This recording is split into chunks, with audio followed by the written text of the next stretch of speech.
Oi, galera, uma boa tarde, noite, dia a todos. Meu nome é Maria Vitória, mas pode me chamar de Mavi, e eu vou estar moderando esse painel hoje sobre Research Positions.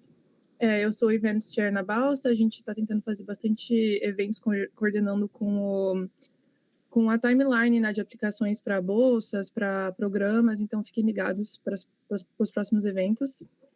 Então, o objetivo do webinar hoje é apresentar a vocês as principais oportunidades para Research Assistant, Research Tech, Pre-Doc Positions, e também como traçar esse caminho estratégico entre o undergrad e o PhD. Todos sabem que no cenário atual de aplicações, né, nessa leva está com uma competitividade muito grande, com muitos também cortes de financiamento, e, como todos sabem, também desafios adicionais para estudantes internacionais. Então, estou muito feliz em estar aqui com esse povo que pode compartilhar um pouco da experiência deles nessa trajetória, né? Vou começar, então, pedindo para todo mundo se apresentar. O Juliano está aparecendo aqui para mim primeiro, então pode começar, Ju. E depois chama alguém para se apresentar. Obrigada. Tá bom. Oi, gente, tudo bem? Meu nome é Juliano, eu sou natural de Ji-Paraná, Rondônia, no norte do Brasil. Fiz meu undergrad aqui nos Estados Unidos em Química e passei por 2 anos em um programa de tipo Research Assistant, Research Tech, no Whitehead Institute, que faz parte aqui do MIT.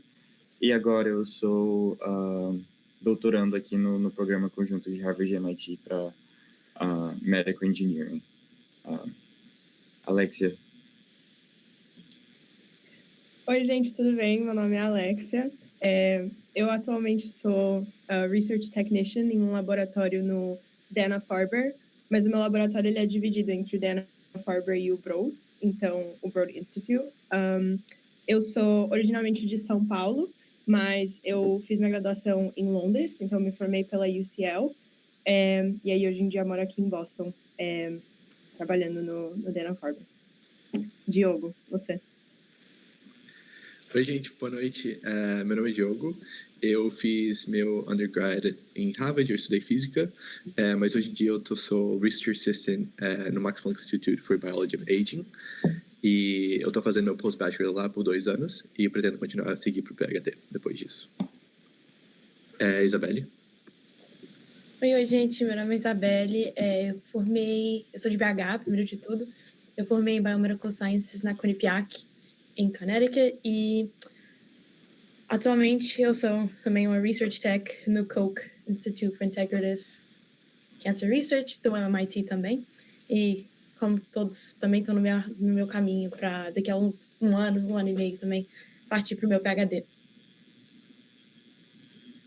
Obrigada, galera.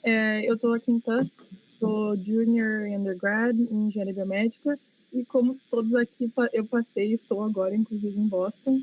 Então, podemos ver aí que Boston é um fio que une todos esses convidados hoje. Vou começar passando, então, para a primeira pergunta, que é quantas aplicações de Research Positions que vocês fizeram e onde vocês realmente encontraram essas oportunidades? Então, eu queria puxar o fio chamando o Juliano de novo. Gente, eu fiz mais de 40 aplicações, assim, na minha época, principalmente porque eu estava vindo de um background um pouco diferente, eu estava vindo num background de química, bioquímica, e eu queria mudar mais para ciências biológicas, uma coisa mais cell biology, e geralmente eles não querem aceitar uma pessoa que vem de um background diferente, assim, eles querem pessoas que já tenham algum recurso similar, sabe? Então, foi um pouco difícil para eu conseguir uma oportunidade, mas no final das contas, acho que deu tudo certo, assim, acho que eu encontrei um lab que queria um pouco da minha experiência em proteínas e tudo mais, mas que também misturasse um pouco de cellular biology, então consegui aprender várias coisas, mas foram muitas aplicações até achar o fit certo, sabe?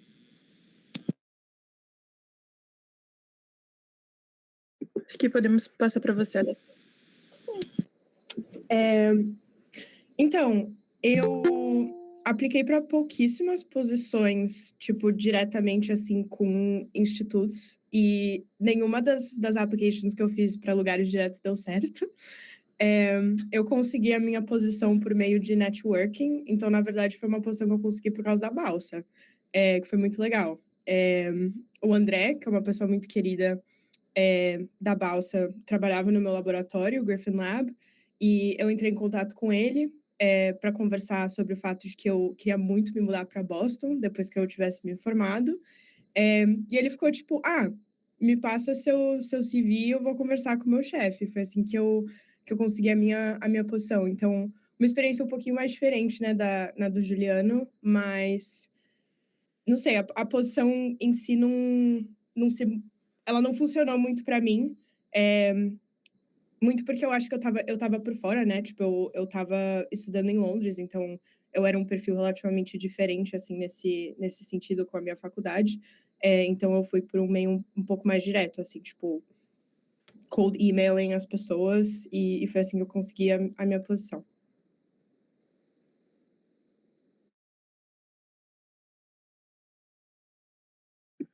Pode seguir, Diogo. Eu também, no meu caso, o que eu fiz foi... Porque muitas dessas aplicações, elas têm datas diferentes, né? Tipo, varia bastante. Então, na verdade, o que eu acabei fazendo foi aplicar em levas. E aí, também, eu coloquei essas levas em prioridade. E acabou que na primeira leva eu consegui os que eu queria, então, no caso, eu parei ali.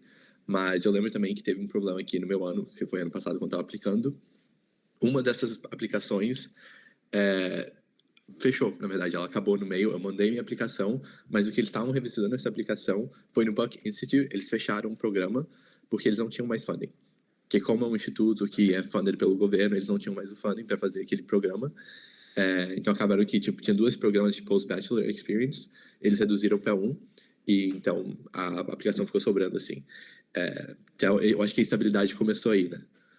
Mas E o meu processo foi bem parecido com o da Alexia. Eu cheguei a mandar e-mails para os professores, porque eu acho que, conversando com professores, e o meu PI da época, ele falou sobre isso. Ele falou sobre muitas vezes você achar uma posição vai ser você mandar um e-mail para o professor, e vai ser uma coisa muito mais indireta do que direta. Porque até para eles é mais fácil fazer isso, sabe? Você mandou um e-mail para ele, já está ali, já tem a conexão. Ele não tem que ficar lendo 40 mil aplicações. Isabelle? Então, a minha experiência, acho que foi um pouco com a de todo mundo, um pouco mais parecida com a do Juliano. Eu acho que eu apliquei para um total de quase 90 posições e não tinha resposta, ou justamente na época do funding cut, eu recebi um e-mail falando que não tinha mais funding para a position, então era praticamente isso. Mas eu também fiz muito a estratégia de mandar e-mail direto para os PIs. E também uma coisa que me salvou muito, eu ia muito no team do lab e eu procurava a pessoa que era mais que trabalhava diretamente com trainees. Então isso me ajuda bastante. Galera, muito obrigado por compartilhar um pouquinho, né, desse processo inicial. Eu queria encorajar todo mundo que está aqui na call de fazer perguntas. Pode até levantar a mão ou fazendo diretamente no chat, eu vou tentar incorporar elas, porque seria muito mais legal se a gente conseguisse direcionar o workshop para as dúvidas de vocês, né, especialmente por estar em Season de Applications. Gostaria de começar com uma pergunta que talvez outras pessoas aqui tenham, que é, na prática, quais são as diferenças de um Research Tech para um Research Assistant para um Pre-Doc? Vocês sentem que tem muita diferença assim, em termos de quais obrigações essas pessoas têm dentro do lab? São posições que existem ao mesmo tempo nos labs?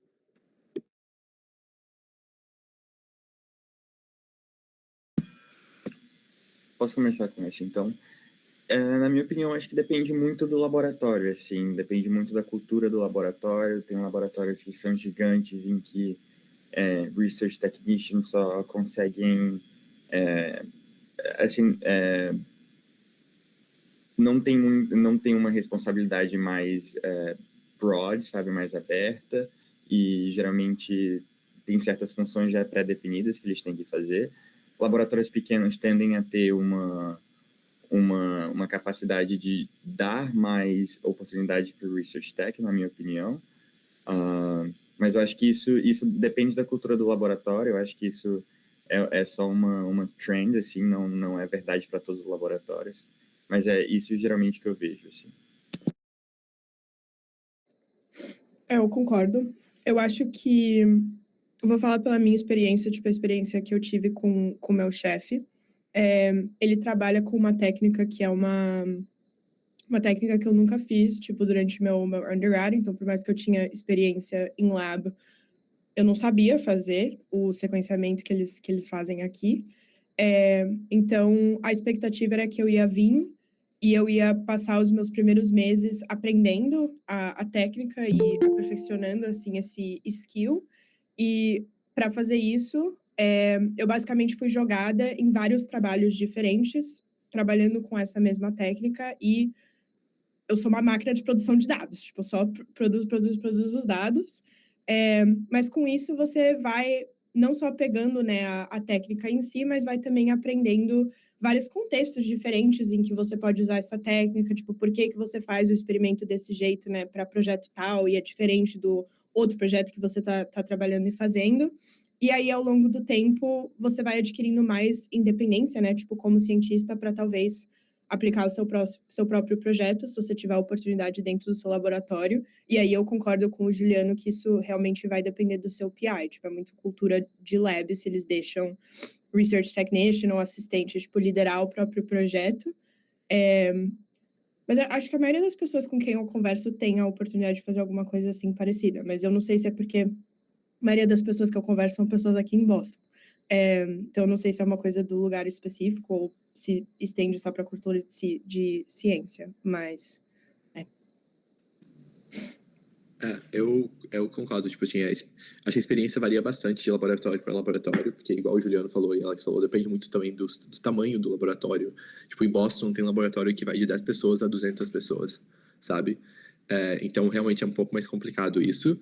Então, do mesmo jeito que eu sei muita gente que trabalha como lab tech, ganha muita experiência trabalhando em vários projetos diferentes e pode contribuir para vários projetos. Tem muita gente que, na verdade, quando trabalha, também tem o Research Tech, que é muito focado em, tipo assim, você vai fazer só isso aqui para todo mundo. Tipo, a mesma atividade para todo mundo. E aí, nesse tipo de experiência, você não vai ganhar tanta experiência. Porque você está fazendo a mesma atividade para todos os projetos do grupo. Vamos supor que é um tipo de sequencing só. Então, eu acho que é diferente. E para isso, geralmente, às vezes eles contratam pessoas que já estão formadas, tipo, que elas já progrediram na carreira e hoje em dia elas só trabalham com isso, sabe? Não necessariamente pessoas que estão querendo ganhar experiência e partir para um PhD depois dali. Eu acho que os PIs, eles tentam também entender qual é o contexto da pessoa que eles estão contratando, o que essa pessoa quer fazer. Ela quer ir para um mestrado depois, ela quer ir para um PhD, ou ela quer ir para uma empresa também, sabe? Acho que existe uma diferença e o PI geralmente tenta levar isso em consideração. E os nomes também, cara, isso varia bastante.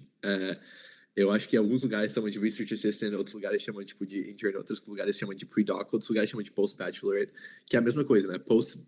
Depois do seu bacharelado ou antes do seu doutorado. É a mesma ideia, mas 2 nomes diferentes, que é meio confuso. Eu acho que o que importa no final vai ser a sua conversa com o PI e ele te falar qual você realmente são suas funções no dia a dia e o que você vai fazer, o que você vai poder ganhar. E eu acho que então isso é bem importante quando você for conversar, é você ser bem claro sobre quais são as expectativas para o seu trabalho e como que você vai se enriquecer da experiência. Só para adicionar uma coisa aqui, antes do jogo terminar, mas que também tem a questão de, tipo, os postbacks serem um pouco mais estruturados, geralmente. Geralmente as faculdades tentam fazer um programa que seja mais estruturado e que deixa você chegar um pouco mais perto, te dá mais guidance, assim, para o doutorado. Já Research Tech, Research Assistant e Pre-Docs Programs são mais você se descobrindo, assim, dentro da ciência. Acho que é um pouco mais disso. Eu concordo um pouco com o que todo mundo falou. E, por exemplo, no meu lab, para mim, a minha experiência, eles realmente estão desde o primeiro dia, eles já me perguntaram, você está querendo realmente se preparar para um PhD? Então, foi um início bem guiado de como começar, mas, tipo, depois eu fui bem... Hoje, atualmente, eu estou bem independente, jogada para os leões, e eu faço as minhas coisas mesmo, de uma certa forma. Então, e todo mundo sabe que, por exemplo, a minha opinião, minha vontade é realmente fazer um PhD no futuro. Então, as pessoas, até os grad students aqui sempre te ajudam a te levar, chegar nesse ponto para você, no seu end goal, de uma forma, né? Que bom. Então, eu ouvi de alguns de vocês que é importante você chegar com expectativas alinhadas sobre qual que você quer fazer depois da sua posição. é importante também se manter aberto, assim, ou já realmente de cara alinhar isso durante a fase de entrevistas e etc? Eu posso falar primeiro dessa vez.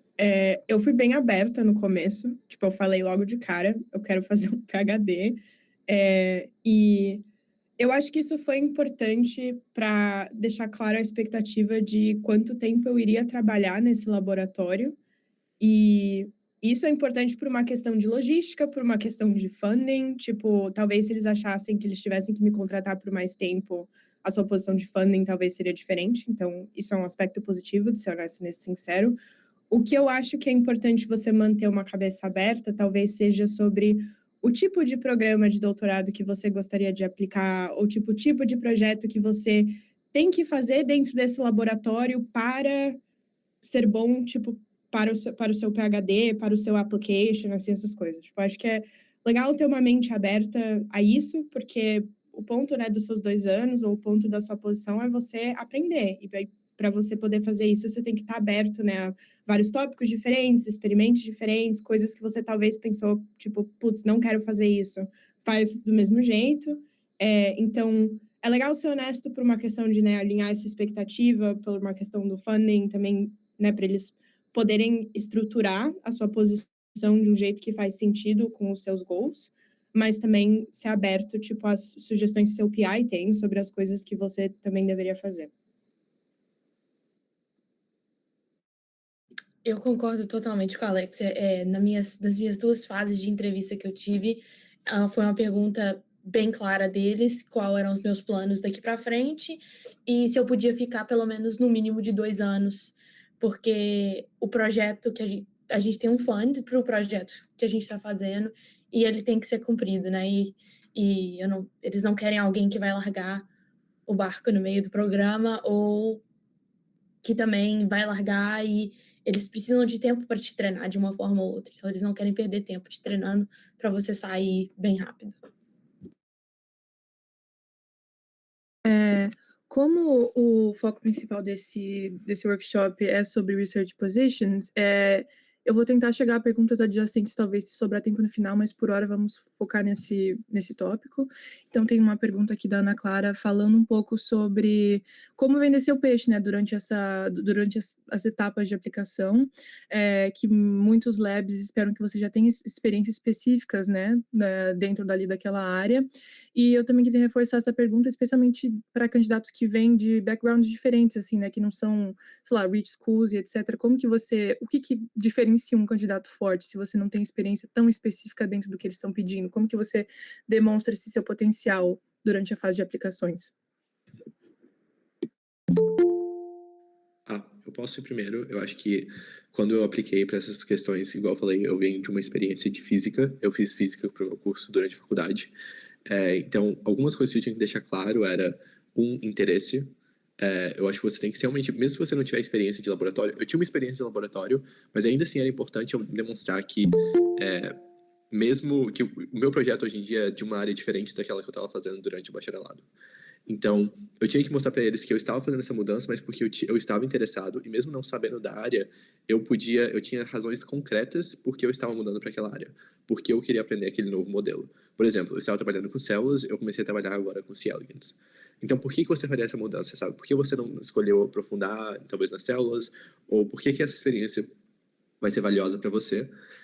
E como a Alexia e a Isabelle disse também, que muitas vezes você vai ser contratado por um projeto, sabe? Ou alguma coisa específica. Então, para isso, eles também querem saber que você está interessado em realmente se treinar para aquele projeto, porque muitas vezes as técnicas que você vai aprender vão ser novas para você. Na maioria dos projetos, cada lab realmente tem a sua técnica específica, e mesmo se for a mesma técnica, eles vão ter um protocolo diferente, uma otimização diferente. Então, você vai ter que reaprender. Então, isso realmente não é uma questão. A questão realmente é, você vai querer aplicar aquilo no campo que a gente está usando, então, assim, se você tem interesse, e 2, se você realmente entende pelo menos a ideia do porquê a gente está fazendo isso, sabe? Você não vai ser jogado ali no meio sem entender por que vocês estão fazendo aquilo. Então, acho que isso são coisas que você consegue entender antes da sua entrevista, você consegue entender por que você quer ir para aquele laboratório, por que você quer trabalhar com aquele tipo de modelo ou experiência que eles estão usando ali, sabe? Eu acho que essas são coisas que vão fazer você stand out, porque o que acontece muito em cold emailing são e-mails gerais, né? É tipo assim, tem interesse no seu lab, quero participar. Mas se você mostra algum tipo de, de interesse já numa segunda camada, eu gosto do seu paper tal, eu queria aprender essa técnica no seu lab, eu acho que isso já demonstra, já tem um diferencial. Acho que no final da conta, o seu PI, ele tem um ego, sabe? Então, se você mostra que você entende a pesquisa dele, que você é interessado, isso conta.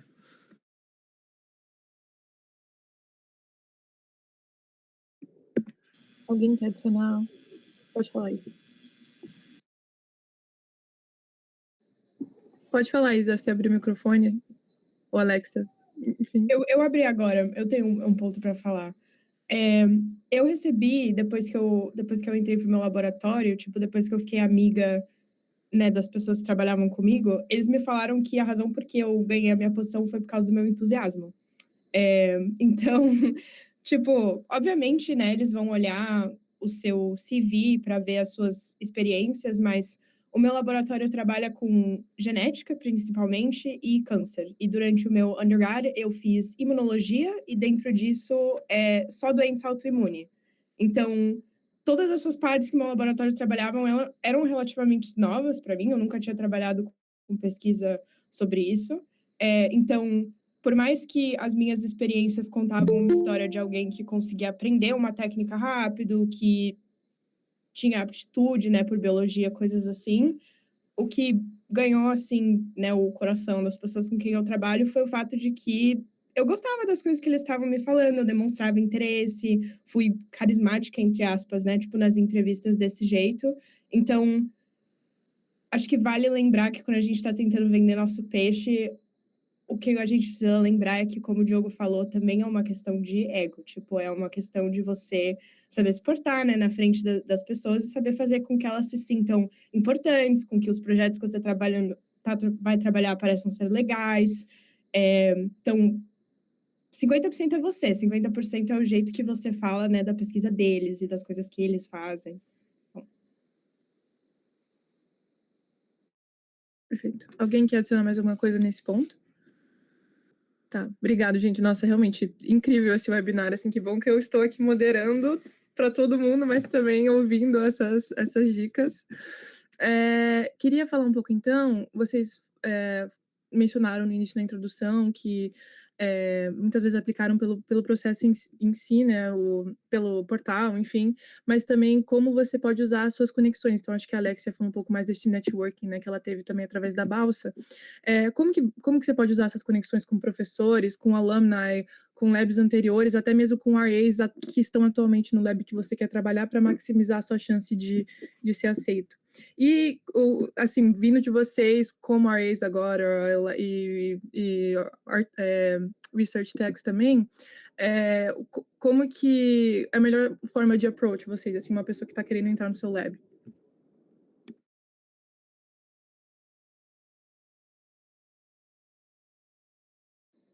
Não sei se é para eu começar de novo, desculpa. Com pressão.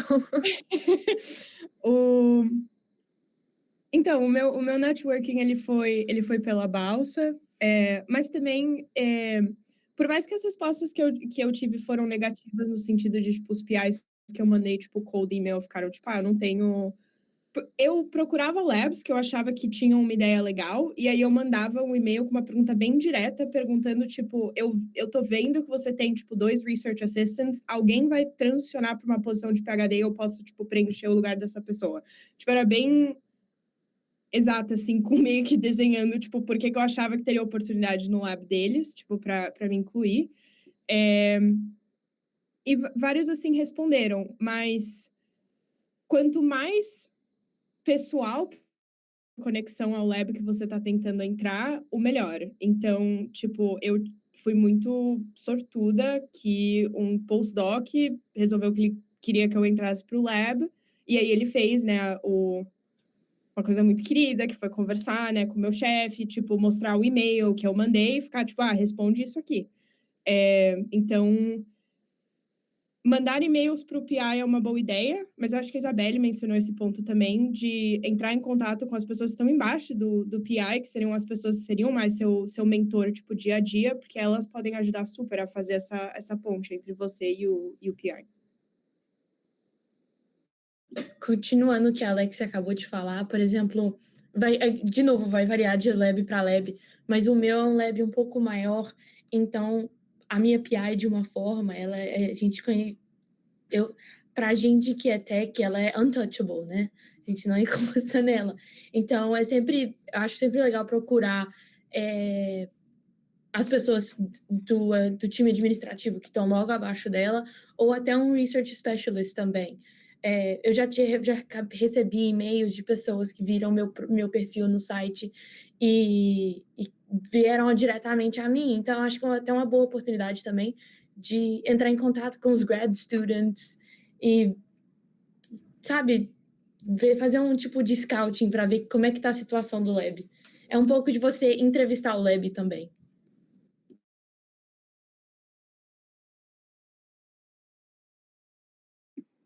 Mais algum complemento nessa pergunta? Não, perfeito. Vou passar para as perguntas aqui do chat. Eu não sei se a Daiane está aqui ainda, eu acho que ela caiu. Não, está aqui sim, eu acho que ela só desligou a câmera. Mas ela perguntou, vocês acham mais... Tô aqui sim. Perfeito.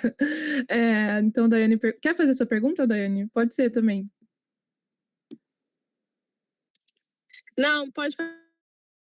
Então, você Tá bom, perfeito. Vou ler aqui então. pode fazer. Opa, deu uma travadinha, mas vou ler aqui então sua pergunta. Vocês acham mais estratégico começar em qualquer lab ou esperar pela vaga de seu interesse a longo prazo? Eu não tenho certeza se eu entendi a pergunta, mas talvez seja algo relacionado à rotação de labs, é isso, Daiane?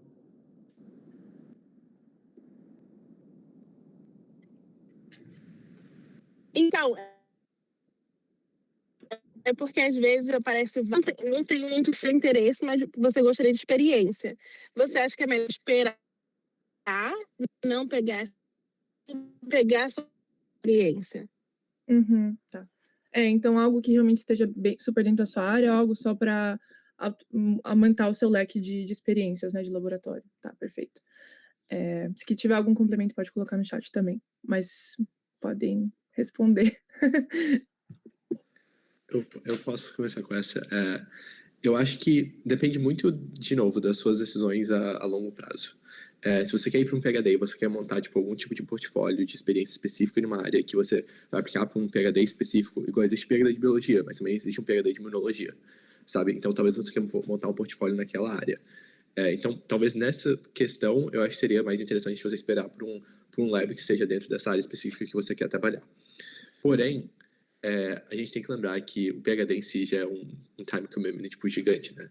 5 a 6 anos, às vezes passa disso, você vai fazer um pós-doutorado, ou você vai fazer, outras experiências. Então, o caminho pela frente é muito longo. Então, muitas vezes você esperar mais um ano, só está aumentando esse caminho. O que pode ser, de novo, você tem que colocar numa balança e ver quais são as suas prioridades e quais são as suas metas no final do dia. A outra questão também é, se você está se formando, por exemplo, na faculdade, e você está procurando, está percebendo, se você quer decidir se você quer esperar mais um ano para achar um laboratório, ou se você já quer ir para qualquer laboratório que você conseguiu achar vaga. Você vai conseguir explicar esse um ano que você não está no laboratório? O que você vai fazer nesse outro ano? E uma coisa que a Isabelle também falou que é bem importante, é que a maioria dos laboratórios, quando você vai aplicar para esse tipo de posição, eles vão pedir pelo menos 2 anos. Porque não vale a pena para eles contratar você por um ano. Porque até eles te treinarem, você realmente poder dar frutos para o laboratório, um ano é muito pouco. É um investimento que não vale a pena do lado deles, sabe? Eu acho que para você também, você acabou de chegar ali, às vezes tem experimentos que demoram 3 meses, sabe? Isso vai ser 1/4 da sua experiência. Então, acho que você tem que colocar isso numa balança, sabe? Para mim é muito... eu sou muito do time joga a rede e vê o que você pesca, assim, sabe? Eu acho que esse você bota na balança meio que depois que você já recebeu a aceitação, assim. Pelo menos é o que eu pessoalmente acho, assim. Mas assim, eu acho que, como o Diogo falou, você tem que realmente olhar para sua trajetória e ver se faz sentido mesmo fazer isso ou não. E eu acho que depende muito no final, no meu caso, foi decisão entre 2 labs, assim, então era, vamos comparar os 2 labs e ver qual que se aproxima mais com o que eu quero atingir no futuro, sabe? Foi meio que isso. E no final das contas, eu nem fui para um lab, quando eu estava fazendo Research Tech, eu nem fui para um lab que era realmente a pesquisa que eu queria fazer, mas hoje em dia eu me apaixonei por essa pesquisa e é o tipo de pesquisa que eu ainda continuo fazendo, sabe? É isso.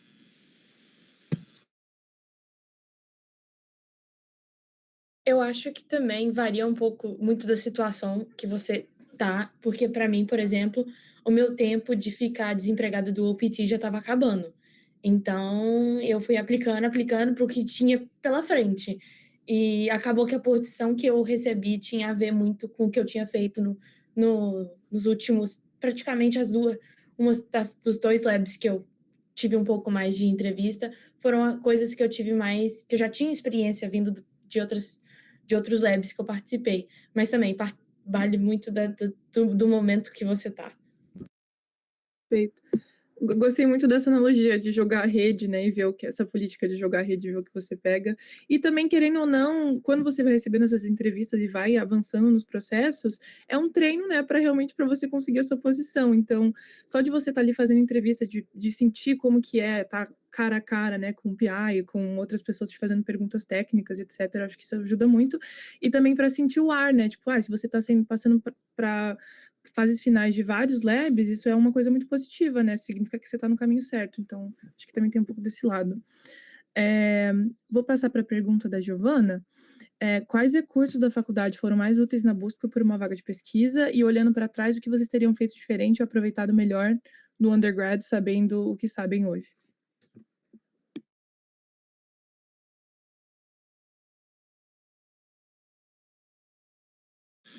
Eu posso começar com essa. Na verdade, a minha faculdade não ajudou em muita coisa, assim, para ser bem honesto. Primeiro que eu estava num lugar diferente, eu sabia que eu queria vir para o ecossistema de Boston, então tinham poucas conexões com Boston em si. Mas o que foi muito importante foi olhar para, tipo, para a faculdade que eu estava querendo ir. No caso, era, tipo, o MIT, assim, olhar o que estava acontecendo aqui. Então, eu acho que foi muito mais importante ver os resources do lugar que eu estava querendo ir do que o meu próprio, assim. Acho que é um pouco disso.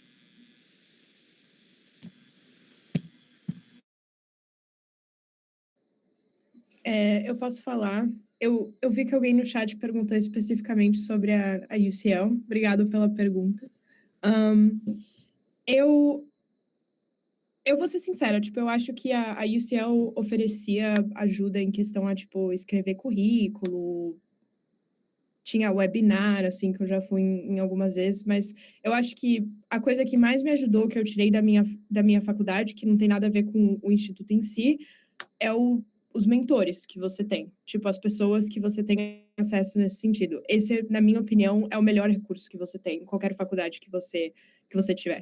Então, eu conheci um professor de imunologia no meu primeiro ano de faculdade e eu fiz pesquisa com ele durante a minha trajetória inteira. E ele é o cara que me ensinou todas as coisas praticamente que eu sei, que me puxou a fazer experiências, a ir lá e fazer, mandar e-mail para as pessoas. Ele mandava e-mail por mim, para pessoas que eu queria conhecer e que eu não tinha acesso, e ele fazia isso por mim.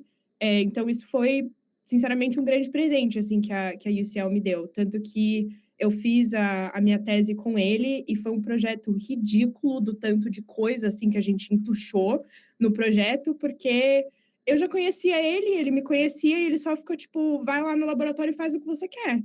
E isso é uma experiência muito niche, assim, tipo, para quando você está na faculdade, tipo, alguém só te dá acesso aos recursos do laboratório, sem ter muita consideração pelo quanto que ele ia gastar ou não, pelas coisas que eu ia produzir ou não, se ia dar certo ou não, e é só, tipo, vai lá e faz, e foi mágico, ao mesmo tempo foi muito difícil, tipo, completar essa tese, foi muito incrível, mas eu acho que o melhor recurso que você tem acesso é mentoria, pessoas. Então, ache alguém que queira, né, conversar com você. E não precisa necessariamente ser um professor. Tipo, tem relações de mentores muito legais que você pode fazer com pessoas que estão num doutorado já, que gostariam de te ajudar, ou em qualquer posição, né, da carreira dessa pessoa, não precisa necessariamente ser um professor, mas essa foi a coisa mais importante que eu levei da faculdade.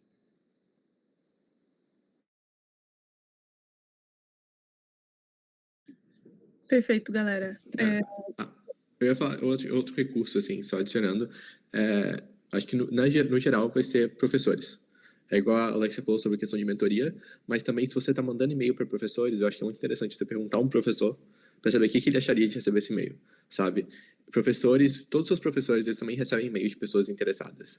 Então é muito bom você perguntar a eles, sabe? Por que você, como que você decide de pessoa que você vai responder? Que tipo de e-mail você quer receber? Uma que eu achei muito interessante foi, eu acho que, de novo, depende de qual professor perguntar, mas, no geral, os professores me falavam, olha, quando você for escrever um e-mail para um professor, seja curto. Se for um e-mail longo, geralmente a pessoa, eu não vou ler. Eu já desisto de ler, sabe? Então, assim, meus e-mails eram uma sentence falando, tipo, quem eu sou, introduzindo. Segunda sentence era minha experiência, mas, assim, bem em conjunto, poucas palavras, sem muitas vírgulas, entendeu? Bem direto ao ponto. A terceira, porque eu estou interessado no lab, o que eu estou procurando, e pronto. E mandava, e faz um anexo, talvez, do seu currículo, se ele quiser olhar. Pronto. Então, eu acho que professores é um ótimo, porque eles estão no outro lado da mesa, né? Com quem você vai estar falando. Então, eu acho que é muito bom perguntar a eles. Algum complemento? Perfeito, então. Mas que legal, eu não tinha pensado nessa parte de insider information, assim, de usar os próprios professores que você tem à sua volta para perguntar o que eles querem receber, né? Muito interessante. Queria perguntar para vocês, então, eu sei que a maioria de vocês, acredito que só o Juliano esteja no PhD no momento, correto? Queria fazer a pergunta ainda assim, de forma concreta, como que essa posição, né, de RA, de Research Tech, etc., muda o seu perfil, né, como candidato ao PhD. Então, o Juliano pode responder de forma prática e vocês, talvez, na intenção de disso acontecer no futuro.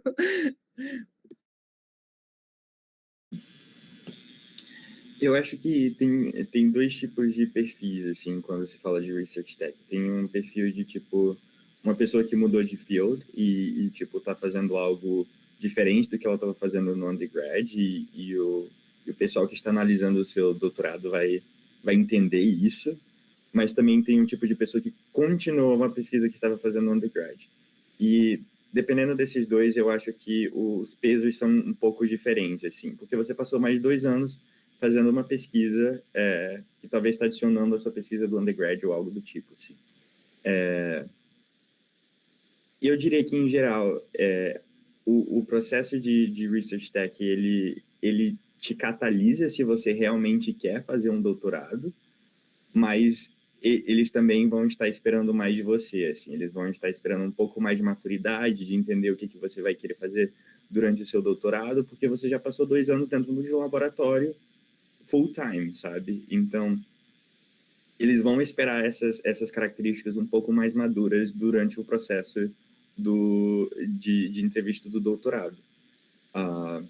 Mas, assim, eu diria que, comparando com os meus colegas que não fizeram esse processo, eu sinto que eles têm uma dificuldade muito grande agora, principalmente no processo de rotação, durante o doutorado, de entender o que eles realmente querem fazer durante os próximos 5, 6 anos, enquanto eu, que já tive esse tempo de 2 anos para refletir um pouco mais sobre isso e ter uma maior maturidade sobre esse assunto mesmo, consigo navegar esse terreno melhor. É isso.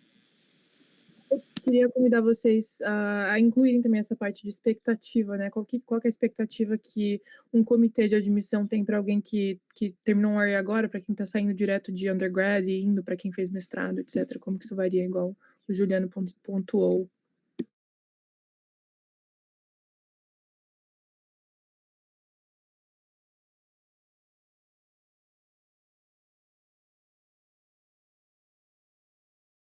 Olha, eu também acho que, mesmo na linha do Juliano, eu acabei falando um pouco mais da minha experiência também, né? Eu não estou dentro do mesmo tipo de doença, mas é no mesmo grupo de doenças infecciosas. E eu tenho certeza que eu quero continuar meu PhD na área de doenças infecciosas. Então, uma coisa que eu ouvi muitas vezes já é que se você continua na mesma área, é importante ter publications com seu nome. Então, por exemplo, para mim, a minha expectativa é de 2 anos sair com um pouco mais de publications. E, além disso, eu já ouvi conversas de outras pessoas aqui no meu lab, mesmo vindo de pessoas que já estão no PhD deles, a necessidade, o que é esperado de você, quando você tem essa experiência, é esperado de você saber fazer perguntas um pouco mais aprofundadas, ter um interesse e sugerir mudanças, sugerir pontos em coisas mais técnicas, ao invés de ficar falando muito de coisas superficiais.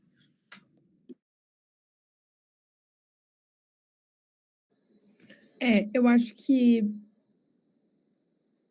Não sei se o meu entendimento sobre, tipo, as expectativas que eles teriam comigo, tipo, em um comitê, assim, se eu fosse entrevistar, tipo, amanhã, são 100% boas, mas eu diria que parte de estar nessa experiência é para entender um pouco isso também, tipo, como que eu deveria estar tentando me melhorar durante essa experiência, porque eu tenho as minhas próprias opiniões, né, tipo, das áreas que eu acho interessantes, ou de coisas que eu percebo que talvez eu não sei fazer tão bem e que eu gostaria de melhorar. Mas é interessante você ter a perspectiva de vários mentores ou a perspectiva de várias pessoas à sua volta de coisas que talvez você não tenha percebido em si mesmo, que talvez poderiam ser realmente melhores. Então, eu vim muito para essa experiência e a expectativa que eu tenho de sabe, tipo, conseguir ir lá na entrevista, independente se der certo ou não, eu gostaria de sair e pensar, nessa entrevista eu falei como se eu fosse uma cientista. Tipo, eu fiz perguntas com precisão, tipo, eu falei coisas que eu gosto, eu expressei os meus interesses de um jeito gostoso, de um jeito legal.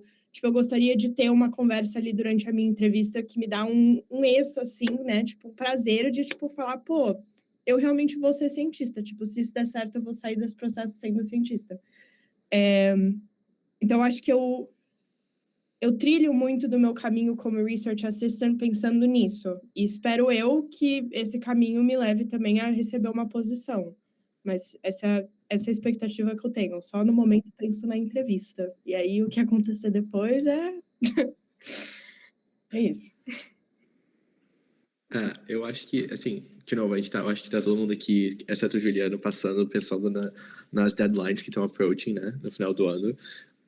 E eu tenho conversado bastante com professores, tanto o meu PI antigo quanto o PI agora, mas também com outros professores quando eu vou em alguma faculdade, assim, e perguntado sobre o estado, primeiramente, porque eu acho que o estado dos programas dos Estados Unidos estão bem diferentes do que outros anos, né, com tudo que tem acontecido no país. Mas uma coisa que eles sempre falam em geral, como que eles fazem a decisão, muitas vezes, de novo, o Juliano falou sobre esse exemplo, que existem 2 tipos de perfis, isso é muito verdade. As expectativas são completamente diferentes se você passou 4 anos trabalhando no mesmo laboratório, no mesmo projeto. Mas, tirando isso também da equação, uma coisa que eles falam eu quero ler sua aplicação e saber que você vai conseguir alcançar a independência no meu laboratório razoavelmente rápido. Que eu vou poder colocar um projeto na sua mão e você vai ter a capacidade de fazer ele. Eu não me importo uma outra questão também que as pessoas falam, nossa, eu tenho que estar preparado para o meu PhD e para o projeto que eu quero fazer e as ideias. Ao mesmo tempo que você tem que ter maduro em saber, ter uma ideia do que você quer fazer e o que você não quer fazer, eu acho que isso também é bem importante. Você ter uma ideia ampla do qual projeto você quer fazer e o que você estaria aberto. É importante também você estar flexível, certo? Por vários motivos. Um motivo talvez o projeto que você quer fazer especificamente naquele momento, talvez só vai ter um professor que faz aquele projeto na universidade inteira, e naquele ano ele não vai estar contratando nenhum PhD. Então, você talvez tenha uma chance, mas naquele ano você não vai ter uma chance. Isso é uma coisa. A segunda coisa também é que os programas nos Estados Unidos, pelo menos, eles são feitos para pessoas que estão num momento mais flexível. A maioria dos programas de PhD, pelo menos em biologia, eles têm um momento de rotação. Você vai fazer pelo menos 2 a 3 rotações. Então, você vai em vários laboratórios. Então, eles não querem que você já esteja pronto para só chegar e falar qual vai ser meu projeto. Eles também querem que você explore. Porque é igual a experiência, de novo, que o Juliano falou, que ele chegou no laboratório, uma pesquisa talvez não a que ele queria em primeiro lugar, mas foi que ele acabou querendo. Porque, às vezes, a gente acabou de sair da faculdade, né? A gente está muito novo. Tem que ter esse espaço para você aprender um pouco mais e realmente refazer as suas decisões. Então, você tem que ter essa flexibilidade, mas, ao mesmo tempo, a maturidade de realmente decidir qual é o melhor caminho. Então, eu acho que enquanto eu estou me preparando para esse processo de aplicação, é isso que eu estou tentando frisar, sabe?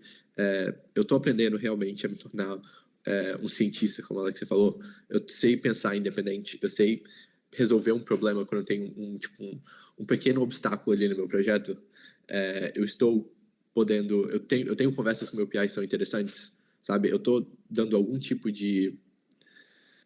A questão eu tô dando algum fruto pro laboratório? Eu tô contribuindo para alguma coisa ou sou só 2 pares de mãos ali, sabe? Então, pelo menos esses são os incentivos que têm me guiado, acho, nessa experiência.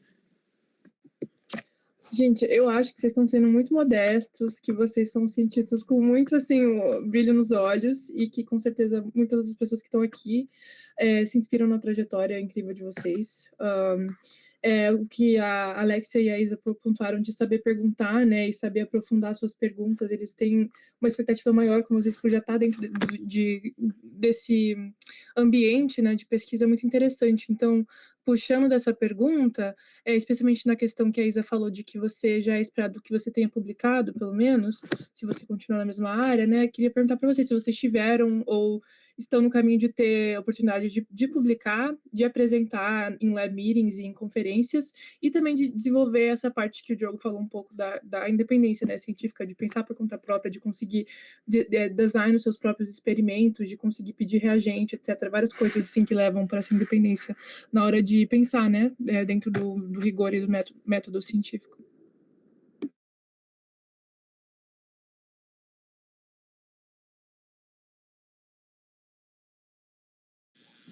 Eu posso começar, então.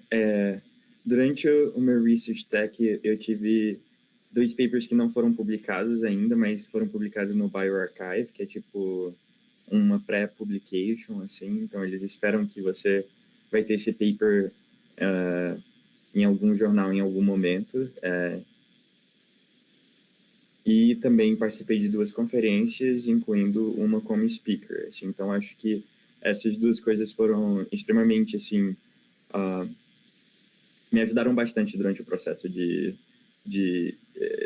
aplicação do doutorado, especialmente porque eu coloquei isso na minha essay, assim, no meu personal statement. Tipo, fui um speaker, larararará. Porque esse tipo de coisa realmente mostra que você está avançando, assim, na pesquisa de uma maneira que, no final das contas, o processo do doutorado gosta, assim, que o comitê do doutorado gosta, sabe? E eu acho que é importante você frisar essas coisas. Eu acho que no undergrad tem um pouco menos disso, assim, de, tipo, tentar frisar essas coisas que você conseguiu ou que... E é muito mais storytelling, mas eu acho que no doutorado é muito mais específico, assim. Você tem que falar, não, conseguir isso, isso e isso na sua essay principal, sabe? É um pouco disso, dessa diferença, sabe? É isso. Eu concordo com o que o Juliano falou, que é muito... Eu tenho percebido muita coisa sobre publications e, de uma certa forma, é um pouco... O que eu faço, eu acho que, de uma certa forma, é um pouco errado, mas a gente tem que fazer. Várias pessoas falam, me ajuda, me ajuda. Eu não tenho tempo para ajudar, mas eu não vou falar não, eu não vou deixar de abrir de ter essa oportunidade de ajudar. Então, tem sempre alguns postdocs que precisam de ajuda, então eu vou te ajudar. Mesmo que não seja na minha área, que eu estou focada praticamente 100% do tempo, já me falaram que se eu ajudar um pouco mais no projeto deles, eu poderia cair como uma second author ali, então, no paper deles. Então, de uma certa forma ou outra, eu aprendi a me jogar e falar sim para tudo, de uma certa forma, né? Mas essa questão de um pouco de independência, eu também tive a sorte que eu tô com uma research specialist e não com uma postdoc o tempo todo. Então, ela não tem que aparecer tanto mais, assim, né? Então, ela fala assim, apresenta os resultados na lab meeting para mim. Tá bom, fala na frente do lab inteiro e apresenta para nossa PI. Então, tipo, é uma exposição que, tipo, te assusta de início, mas acaba sendo, acho que vai ser uma coisa muito boa para mim na hora que eu estiver fazendo a minha aplicação para o meu PhD. Um pouco mais de exposição e, tipo, de uma certa forma, tendo a abertura de me jogar em áreas que eu não me interessaria antes.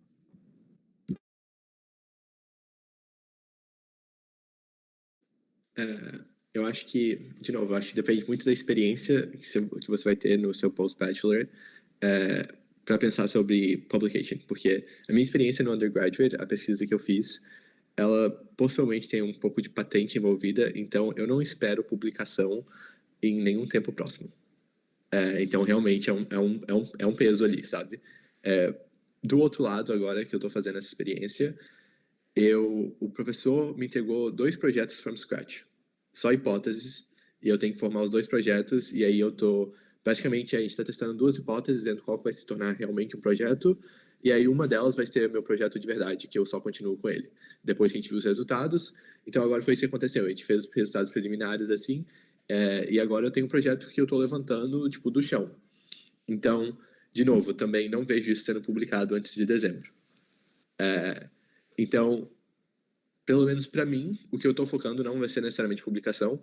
Talvez eu vou ter um review paper no meio, mas a publicação não é o que eu estou realmente... O paper não é realmente a minha prioridade necessariamente porque, no meu caso, não seria possível, não é viável. Mas o que eu também tenho ouvido muito de professores é que papers, sim, é bem interessante, principalmente se você estava focando na mesma área, isso é bem legal, mostrar que você tem alguma coisa para mostrar depois de tanto tempo.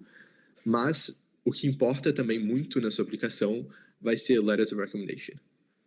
Então, assim, você ter, primeiramente, exposição com o seu PI, porque eu sei que isso varia muito de laboratório para laboratório. Tem laboratório que você não vê seu PI, se você vê uma vez por mês, ou uma vez a cada semestre, sabe?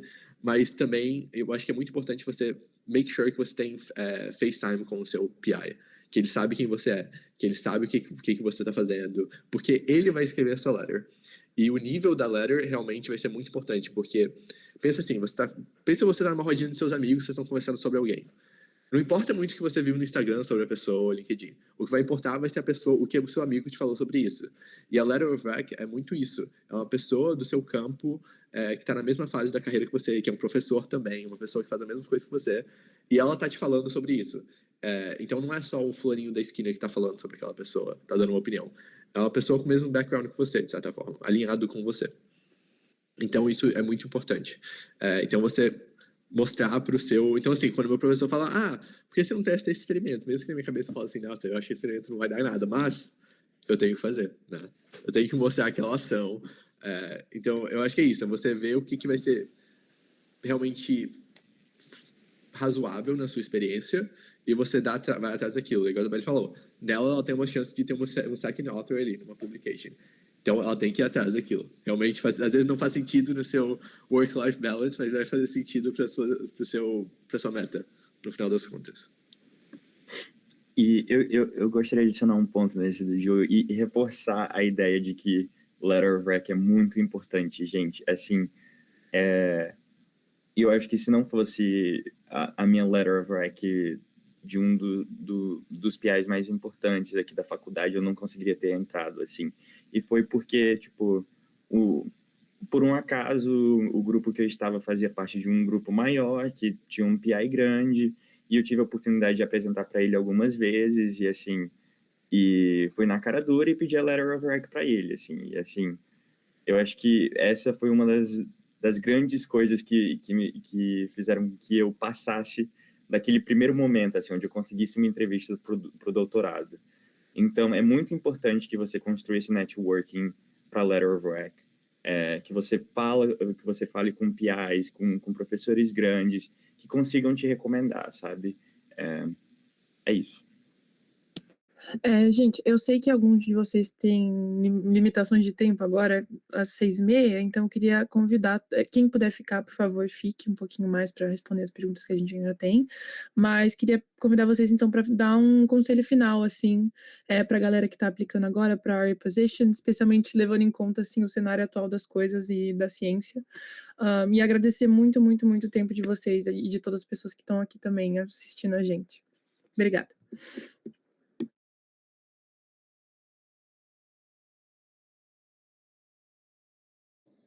Bom, eu tenho que ir embora às 6h30, então eu posso dar o meu conselho final.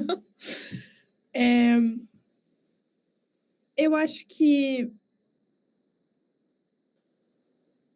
uma coisa que eu diria é, tipo, que talvez seja não sei, aleatório, mas eu acho que eu me julgava muito, tipo, durante o meu processo de application, tipo, durante o meu negócio da faculdade, porque eu tinha uma necessidade de ter ambições que não eram só parecidas com as pessoas do meu lado, mas, tipo, de querer fazer coisas pelas mesmas razões que as outras pessoas. Isso não é necessário. Tipo, se você quer ir para um lab porque você acha o lab legal, isso já é razão o suficiente para você poder ir. E aí você pode moldar essa experiência para ser alguma coisa que agrega, né, tipo, o seu PhD. Então, no começo, tipo, eu falei, né, que eu queria, porque eu queria voltar para Boston. Então, eu botei na minha cabeça de que eu ia voltar para Boston, independente de como eu fizesse isso acontecer. Tanto que eles me ofereceram uma posição de PhD na UCL, e eu rejeitei a posição de PhD na UCL para vir trabalhar como Research Assistant aqui. Porque eu coloquei na minha cabeça que eu queria fazer ciência, mas que eu queria fazer ciência aqui.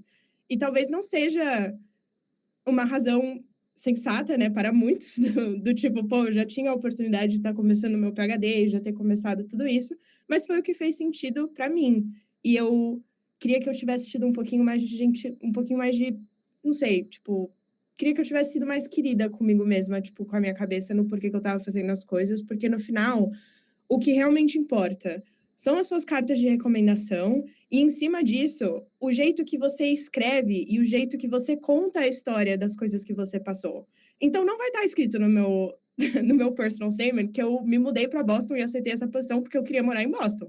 Vai ter uma história muito linda e vai ser polido e vai ter, né, uma explicação. Então, muito do que vai aparecer ali no seu application, ele é só uma janelinha de, tipo, quem você é. Então, viva a sua vida, faça coisas que te interessam, façam coisas que façam sentido por razões pessoais, que talvez não sejam necessariamente coisas acadêmicas, mas você vai construindo a sua história de um jeito que faz sentido para o seu application.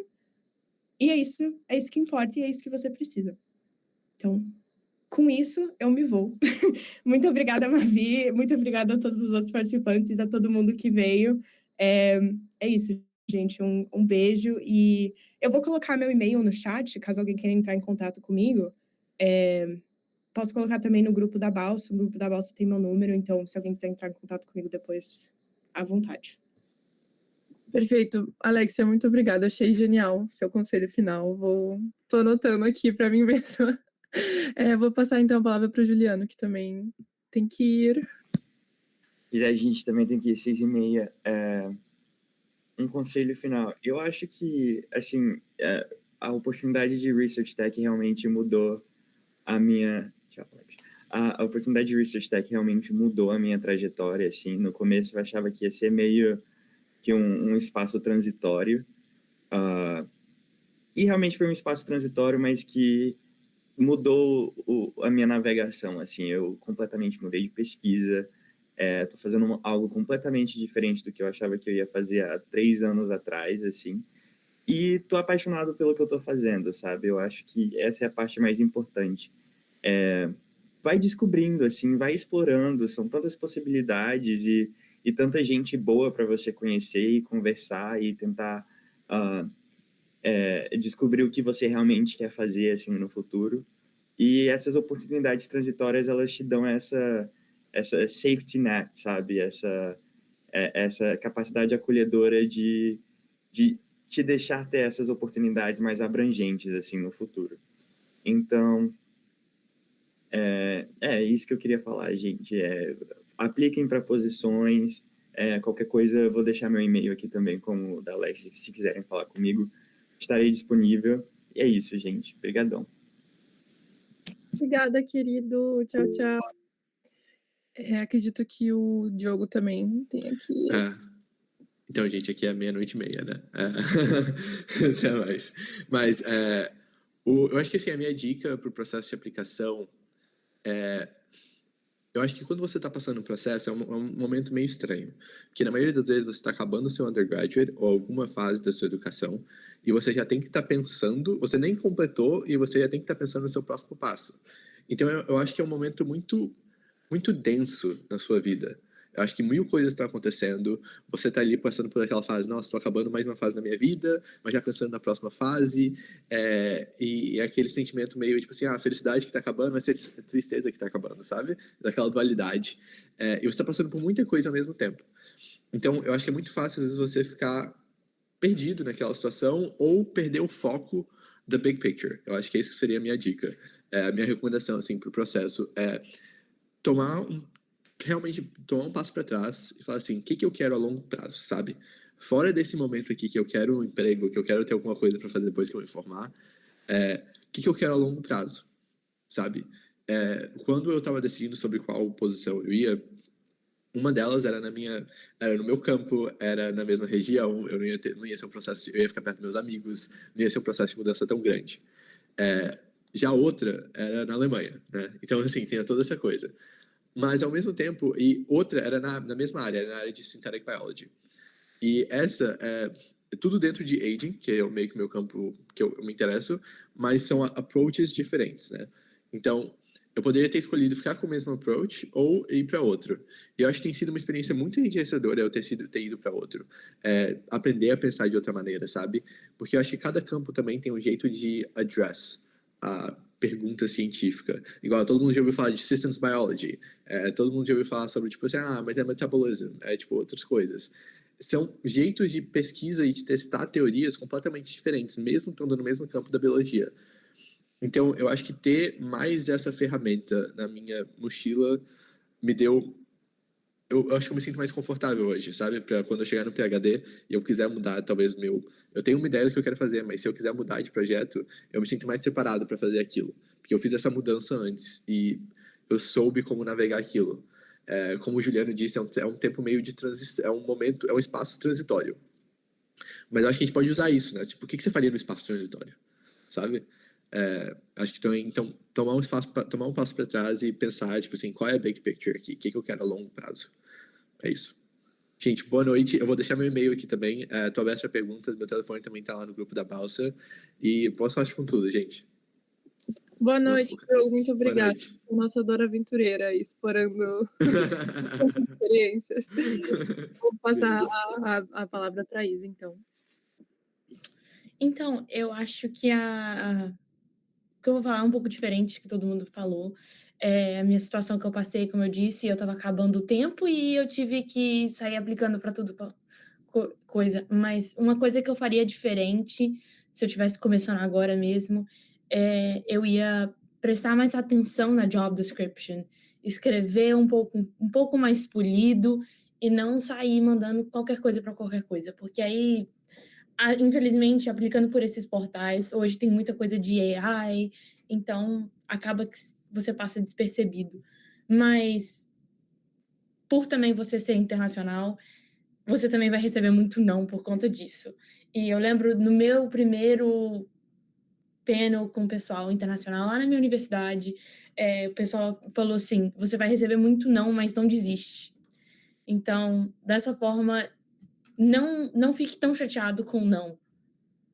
Só persevera que tem uma hora que vai chegar.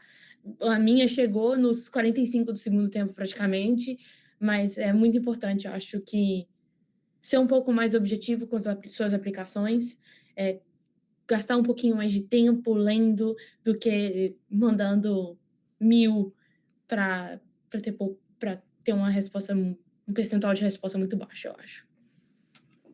Perfeito, Isa. Você falou que você aplicou para umas 90 posições, foi isso?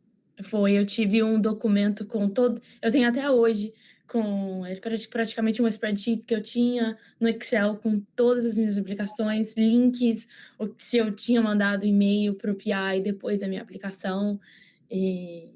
Caraca. Então, foram 89 nãos, né? Podem ser quantos nãos forem, mas um sim e que sim, né? Num instituto tão renomado. Então, Que eu nem sabia que eu tava caindo, onde eu tava caindo. Então, eu até falo, tipo assim, eu não tenho ideia nenhuma de como eu cheguei aqui. E uma coisa que eu passei muito foi uma galera muito... Foi muito pessoal que eu fiz entrevista e desapareceram. Muito o que a gente chama de ghosting, né? É de esperança. Tem uma hora que vai dar certo. Por mais que doa. Perfeito. É nesse tom, então, de perseverança que a gente encerra o nosso webinar hoje. Eu queria agradecer. Posso fazer só uma perguntinha para a Isabela? Pode. Essas 90 que você aplicou, você sabe mais ou menos o range de tempo que foi isso? Olha, Tipo, foi 3 meses, 6 meses? Quanto tempo demorou para você cara, começar a aplicar para a vaga? eu tenho... No meu documento eu tenho algumas eu nem botei nesse documento, mas eu tinha fazer, tipo assim, a minha meta do dia. Eu vou aplicar para X lugares nesse dia. Então, pelo que eu consigo ver aqui no documento, que eu abri rapidinho aqui, eu tenho uma que começou dia 5 de março. E eu comecei meu trabalho dia 31 de julho. Então, demorou, foi uma coisa demorada, mas no meio tempo também eu estava escrevendo a minha tese do mestrado. Então, era um foco-desfoco, de uma certa forma. Mas a minha foi bem mais intenso durante final de maio até junho. Até julho, foi bem mais intenso. Obrigada, muito obrigada, Maria Vitória, também por ter feito esse webinar para gente. Claro, fiquem ligados aí nos próximos eventos da Balsa. Tem muita coisa legal vindo